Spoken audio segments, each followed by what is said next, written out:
Cette balado est dédiée à la douce mémoire de notre chère amie Laurence Labatte.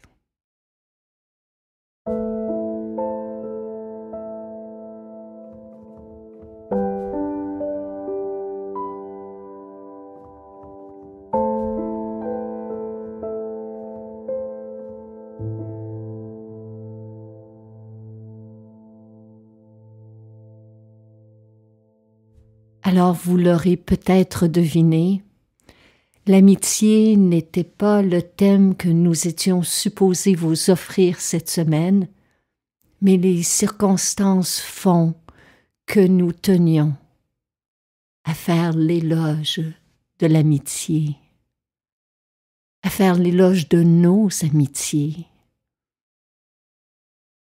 qu'elles soient virtuelles ou présentielles, qu'elles datent de l'enfance, de l'adolescence ou de peu de temps. L'amitié est une des grandes richesses dans nos vies. Elles peuvent se traduire en connaissances, en accointances. Elles peuvent se formuler sous forme de fréquentation ou de relations passagères. Elles peuvent se voir disparaître selon nos humeurs, durant des jours, des semaines, des mois, des heures. Mais certaines se construisent des années durant. Comme je le mentionnais, il y a ces amitiés qui datent de l'enfance, de l'adolescence, d'autres d'hier, d'avant-hier. Nos amitiés se confondent et se mêlent, se conjuguent au singulier, au pluriel comme à l'universel. Aristote disait de l'amitié, c'est une seule et même âme divisée en deux corps. L'amitié est insaisissable, elle est indispensable, elle est essentielle. Alors qu'on peut la compter parfois par milliers dans l'univers virtuel, souvent par centaines en vérité, les véritables amitiés se comptent sur les doigts d'une main. Vous l'avez peut-être deviné aujourd'hui, ma belle amie Laurence a quitté son corps alors qu'elle venait tout juste de célébrer ses 60 printemps. Je dis quitter son corps car je préfère cette image à celle de la mort ou du décès qui font office de point final à une vie, alors que l'expression quitter son corps fait office de virgule au lieu d'un point. Certes, cette expression ne change rien à notre chagrin, à notre tristesse, mais elle nous rappelle que ceux et celles qui nous quittent, qui changent de forme, à quelque part, en quelque lieu, leur essence demeure. Mon ami est passé du monde du concret, de la matière, du visible, à celui de l'énergie, de la lumière, d'une autre forme de vie. Cette balado lui est dédiée. Laurence était une femme de tête, une femme de cœur, une mère, une amante, une amie, une confidente, une artiste passionnée par la nature, par l'art de la photographie. Elle va tellement nous manquer. Alors j'ai pensé que l'on pourrait cette semaine explorer ensemble le très beau thème de l'amitié.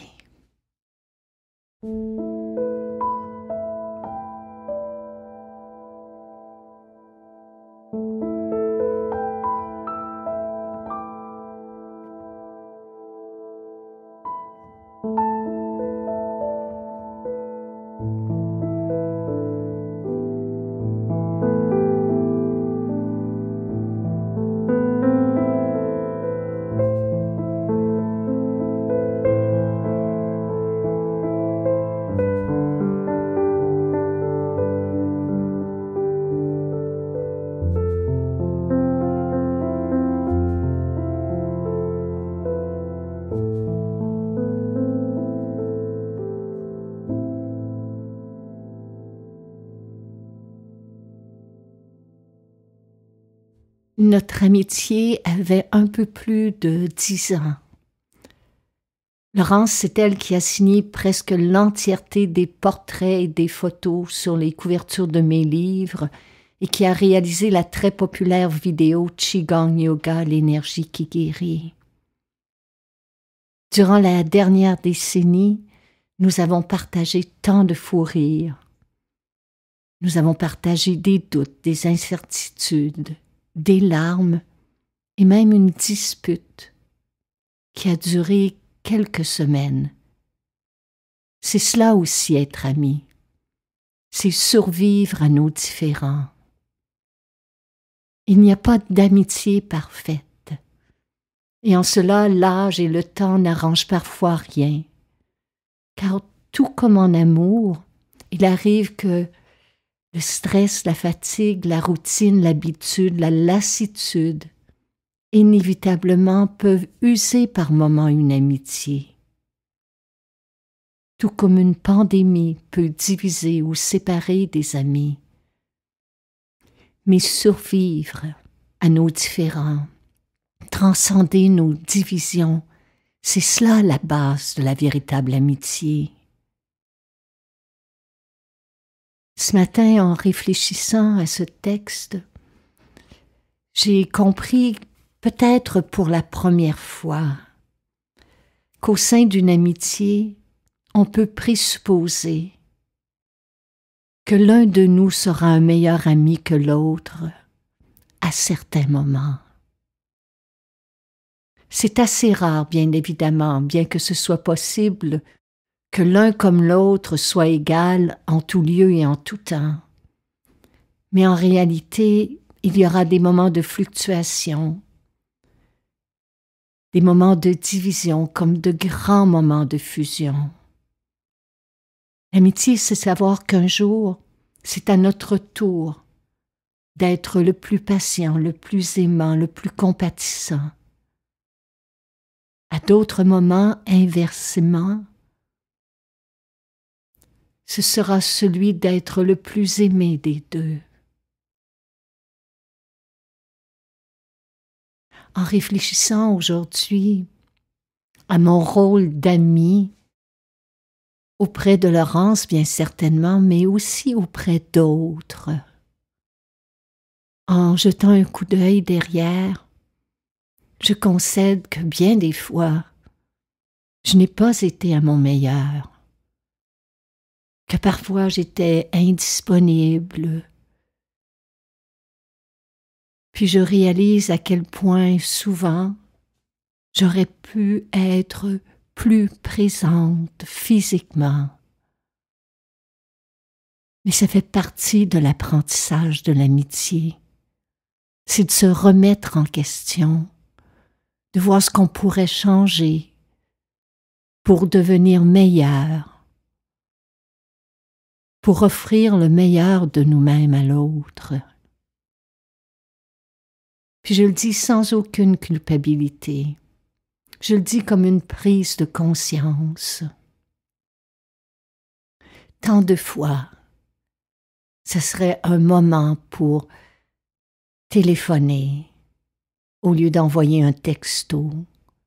Tant de fois, ce serait un moment de cibler dans l'agenda une rencontre en présentiel au lieu de se dire on se verra bientôt. Ce qui nous sauve ou ce qui me sauve envers mes amis, mes vrais amis, et ils savent qui ils sont, c'est que l'amitié est plus souple de nature que l'amour. Elle pardonne plus facilement et plus souvent. L'amitié, c'est se connaître, s'accepter, se pardonner mutuellement, bien entendu, mais c'est aussi se dire la vérité, sans se juger. C'est être sincère, authentique, avec l'autre, comme avec soi-même.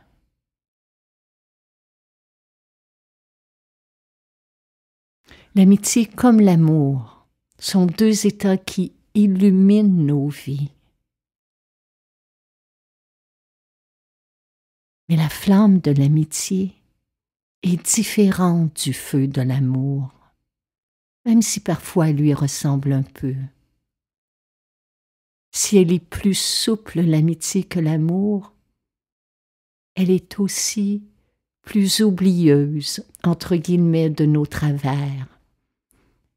Elle nous pardonne plus facilement nos traits de caractère défaillants.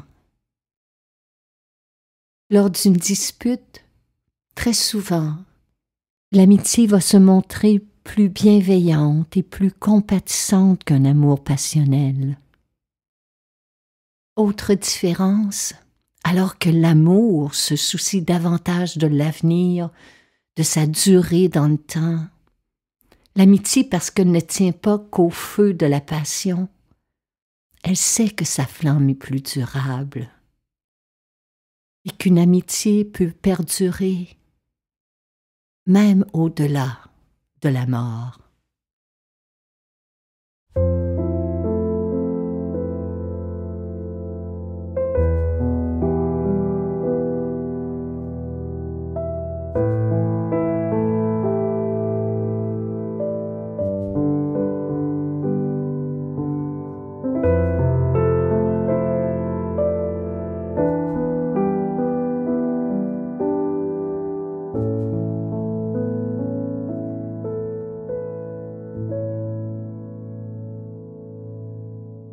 Je paraphrase ici Montaigne, qui disait quelque chose en ces termes. Parlant de l'amour, il faisait référence à son feu comme étant actif, plus brûlant, un feu qui était téméraire et volage, un feu de fièvre, disait-il.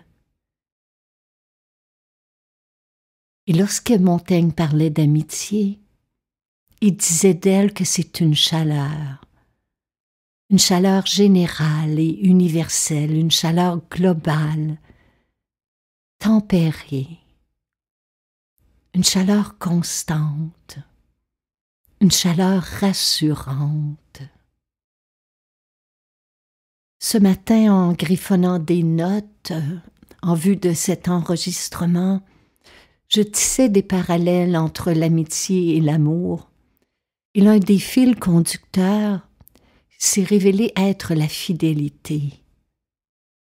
Que serait une amitié sans fidélité? Que vaudrait-elle si la fidélité lui fait défaut? Car il ne s'agit pas juste de se voir ou de se parler régulièrement, mais de préserver en mémoire le chemin parcouru ensemble. C'est ça qui est sacré. L'amitié ne consiste pas simplement à focaliser sur l'instant présent, mais à préserver une vue d'ensemble du chemin parcouru côte à côte. Autrement dit, il ne s'agit pas d'être simplement présent, mais aussi d'être respectueux de cette amitié qui nous est donnée. De ne rien prendre pour acquis, car c'est un cadeau immense. À ce sujet, c'est au nom de notre amitié que Laurence et moi avons transcendé notre différend il y a plusieurs années déjà. Nous avons mis l'accent sur ce qui nous unissait le plus que sur ce qui nous divisait à cet instant.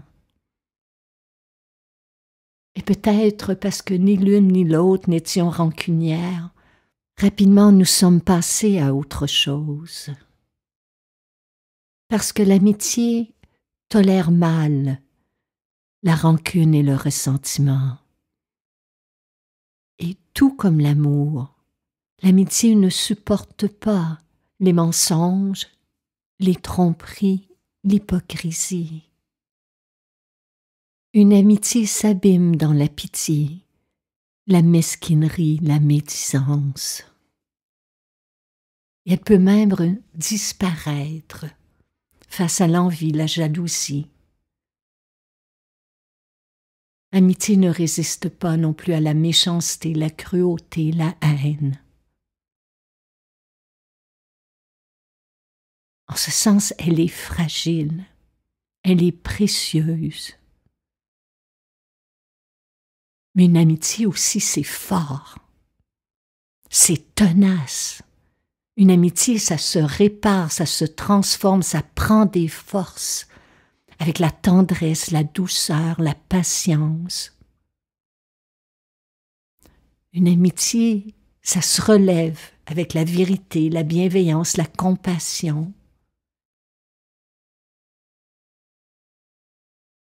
Une amitié, ça se guérit avec l'humilité, le pardon. En fait, si l'amour est le feu de la vie, comme disait Montaigne, l'amitié en est la flamme. Mes amitiés me rendent meilleure. Mes amis rendent ma vie plus douce. Mes amitiés me comblent, me soutiennent, m'apaisent. Je crois que c'est Aristote qui disait de l'amitié que c'est une jouissance spirituelle.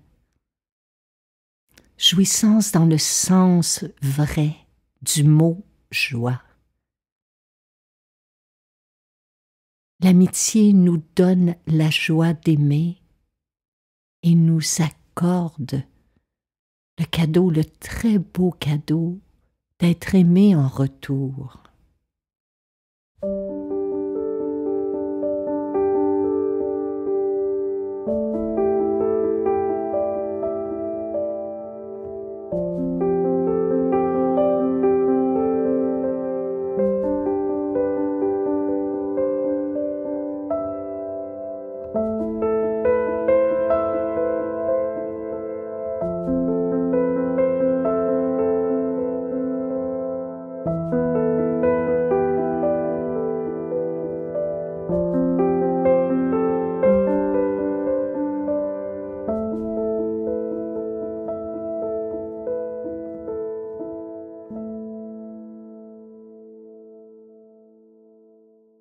Ce matin, je suis revenue à la lecture et la méditation d'un très très beau texte sur l'amitié, signé Khalil Gibran, dans Le Prophète, où un jeune dit « Parle-nous de l'amitié ».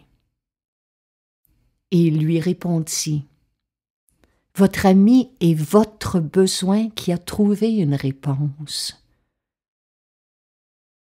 Il est le champ que vous semez avec amour et moissonnez avec reconnaissance. Il est votre table et votre foyer. Car vous venez à lui avec votre faim et vous cherchez en lui la paix.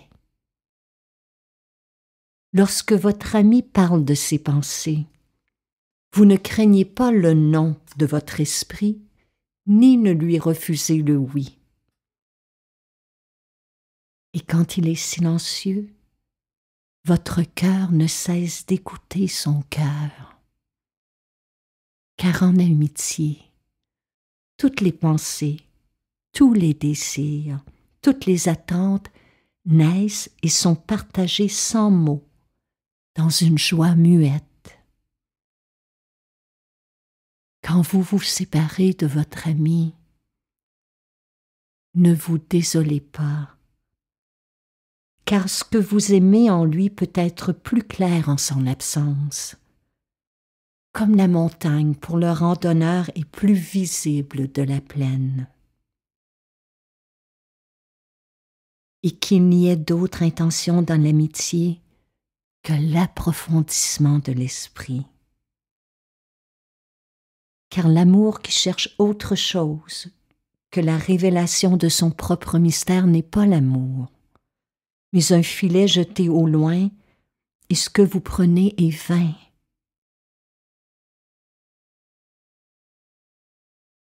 Et à votre ami, donnez le meilleur de vous-même. Et s'il doit connaître le reflux de votre marée, laissez-le connaître aussi son flux. Car qu'est-ce que votre ami si vous venez le voir avec pour tout présent des heures à tuer? Venez toujours le voir avec des heures à faire vivre. Car il est là pour remplir vos besoins et non votre vide. Et dans la tendresse de l'amitié, qu'il y ait le rire et le partage des plaisirs. Car dans la rosée de menues choses, le cœur trouve son matin et sa fraîcheur. C'est un texte sur lequel on peut méditer longuement. Puis on pourrait aussi le résumer en quelques mots.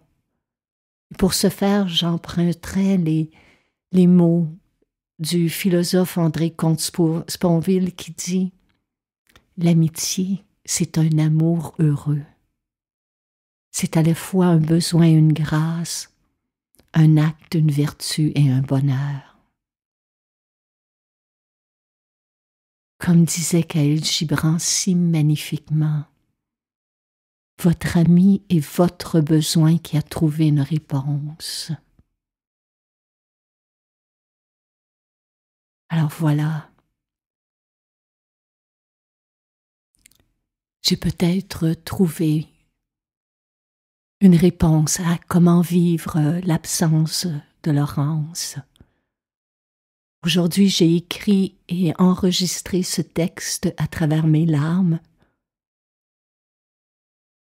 Des larmes de chagrin d'avoir perdu ma belle amie, mais aussi des larmes de joie, de gratitude, d'infinie reconnaissance de l'avoir rencontrée, connue et aimée. Alors si le cœur vous en dit, aujourd'hui, demain ou dans les jours qui suivent, pourquoi ne pas prendre un moment pour rappeler à quelqu'un à quel point son amitié est précieuse dans votre vie?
Cette série balado vous est offerte gratuitement.